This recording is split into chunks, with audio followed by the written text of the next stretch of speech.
আসসালামু আলাইকুম, সবাই কেমন আছেন? আশা করি সবাই ভালো আছেন, সুস্থ আছেন। আমিও ভালো আছি আল্লাহর রহমতে। এই তো নতুন একটা ব্লগ নিয়ে চলে আসলাম আবারও, দেখতে থাকুন। এই যে গোবর দিতেছি নারকেল গাছের গোড়ার মধ্যে, শুকনা গোবর। অনেক বৃষ্টি হয়েছিল, তাই সবাই একটু কমেন্ট করবেন আর কি করা যায়। আমার গাছগুলোর জন্য একটু দোয়া করবেন, যাতে আমার নারকেল গাছগুলো তাড়াতাড়ি বড় হয়।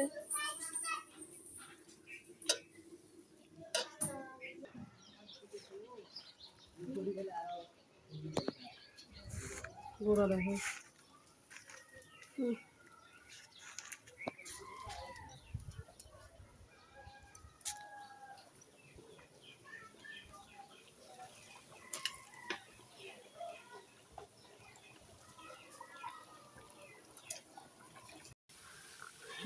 আমার শরীর আজকে অসুস্থ, তাই আর কোনো রকম ভিডিও করতে পারবো না।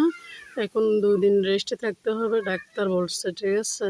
তারপরেও একটু কষ্ট করে করলাম। সবাই ভালো থাকবেন, সুস্থ থাকবেন, আর আমার জন্য দোয়া করবেন যাতে আমি তাড়াতাড়ি সুস্থ হই, ঠিক আছে।